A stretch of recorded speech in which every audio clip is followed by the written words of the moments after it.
Selamat datang di channel Gang Koplak. Kali ini dalam kisah Dewa di Kehidupan Nyata. Menurut pewayangan Jawa, dewa adalah makhluk berbadan halus. Dewa berasal dari sesuatu yang ditiupkan oleh Sang Maha Pencipta Keruh atau Nur Adem manusia pertama. Dewa pertama bernama Sang Hyang Edem, dewa kedua Sang Hyang Jor, ketiga Sang Hyang Sis, keempat Sang Hyang Nur Cahya, kelima Sang Hyang Nurasa, keenam Sang Hyang Wenang, ketujuh Sang Hyang Tunggal. Untuk lebih jelasnya, buka video yang berjudul Babat Tanah Jawa. Sang Hyang Edem hingga Sang Hyang Wenang selalu menunggal kepada anaknya. Hingga Sang Hyang Edem sampai Sang Hyang Tunggal disebut Dewa Eka Murti dan kahyangannya disebut Akaloka, yaitu Dewa satu alam. Tiada yang lain selain yang satu itu. Dewa Eka Murti terakhir Sang Hyang Tunggal bertrimurti. Akibatnya ia tak bisa menunggal lagi ke anaknya. Dari sinilah lahir adanya hubungan langsung dari fisik ke metafisik. Trimurti sendiri berarti tiga bagian dalam satu kesatuan. Dalam setiap sesuatu terdiri atas tiga bagian yang tak terpisahkan. Di dalam sosok Sang Hyang Tunggal ada tiga unit kesatuan.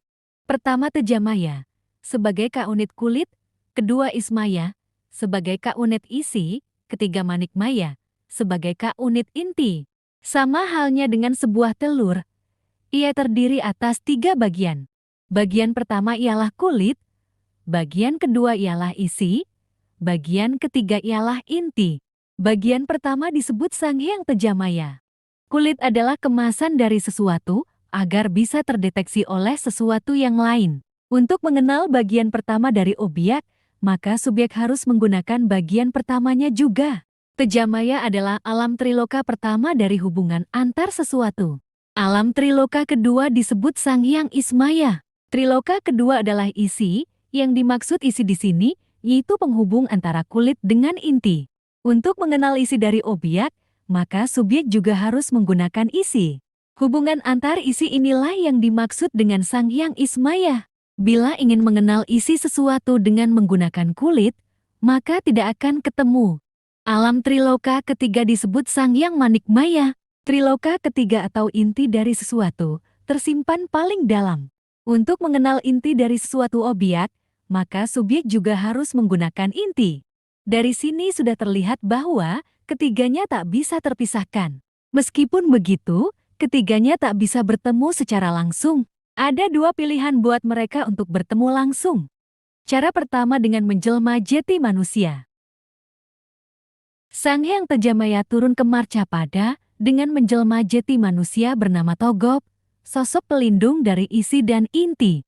Tugas Togog sebenarnya membimbing para wayang untuk mengenal bentuk-bentuk jasmani diri secara seksama. Sang Hyang Ismaya menjelma jeti manusia bernama Semar. Tugas Semar adalah membimbing para wayang agar tak salah mengenal isi. Semar ibarat isi telur atau isi buah, sebagai bekal makanan untuk inti. Selain itu, Semar juga penghubung antara kulit dengan inti. Jangan salah dengan Togog, ia bukan karakter jahat, melainkan karakter pemberitahu tentang apa-apa yang terdeteksi dari luar sang wayang. Sedangkan Semar adalah karakter yang menunjukkan apa-apa yang tak terdeteksi dari luar sang wayang. Sang Hyang Manikmaya menjelma jeti manusia bernama Keratarupa. Dengan menjelma jeti Keratarupa, Sang Hyang Manikmaya akhirnya dapat berjumpa dengan Togog dan Semar. Demikianlah cara pertama dari ketiga dewa Trimurti ini bisa saling berhubungan. Bentuk luar yang terlihat mata adalah kulit telur, isi yang menghidupi adalah putih dan kuning telur, sedang inti adalah embrio atau bakal embrio. Dengan menetas jeti ayam, maka ia dapat berhubungan dengan ayam lain dan makhluk lain yang sama tinggal di bumi. Cara kedua ialah dengan jalan Triwikrama. Triwikrama adalah kebalikan dari Trimurti. Jika Trimurti adalah membagi diri menjadi tiga, maka Triwikrama adalah menggabungkan diri dari tiga menjadi satu. Sang Hyang Tejamaya, Ismaya, Manikmaya kembali bersatu menjadi Sang Hyang Tunggal, diikuti oleh tiga triloka menjadi Ekaloka. Dengan kembali menjadi Hyang Tunggal, otomatis kembali ke alam serba satu, di mana di alam ini ada 7 macam sebutan yang sebenarnya satu.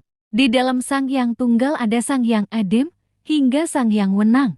Hyang Edem hingga Hyang Tunggal tak beda lagi, Adem ya tunggal, ya wenang, yang semuanya dibilang wayang. Dewa Ekaloka bisa saling bertemu karena memang sealam atau sama dimensi.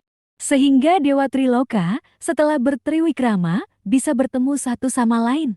Dewa-dewa lain adalah turunan dari Dewa Trimurti. Dewa Trimurti adalah turunan dari Dewa Eka Murti.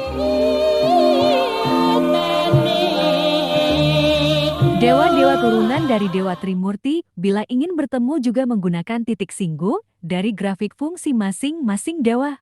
Tidak bisa seperti manusia yang bisa bertemu dengan manusia lain semaunya. Misalnya fungsi atau jalan Dewa Bayu bernilai Y0, jalan Dewa Indra di YX, dan Dewa Sambo di titik 0, 0. Maka untuk bertemu harus di titik 0, 0.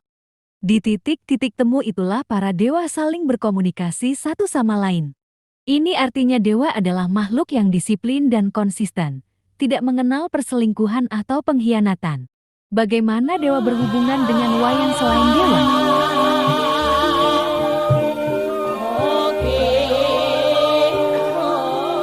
Dengan menjelma, jati makhluk yang sealam. Bila ingin bertemu manusia, dewa juga harus menjelma jati manusia atau makhluk lain yang sealam hewan atau tumbuhan.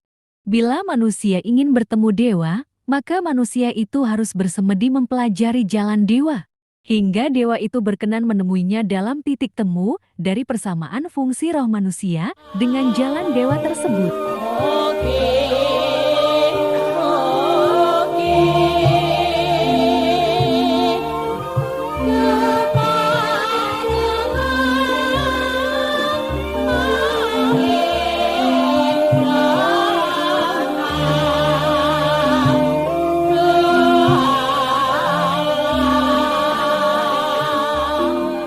Sedangkan jika manusia ingin menggapai alam Kamurti, maka jalan termudah ialah menemui Togop, Semar dan Keratarupa.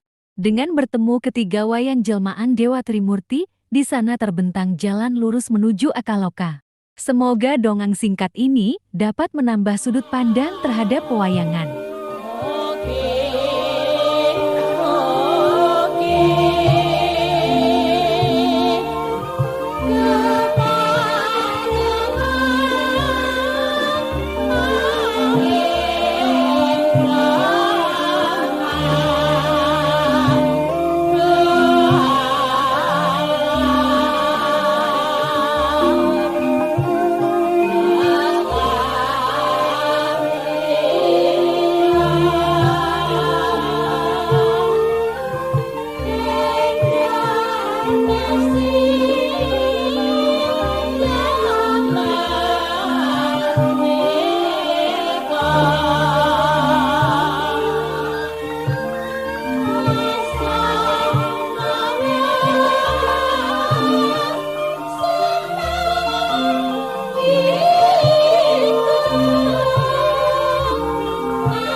Terima kasih telah menonton.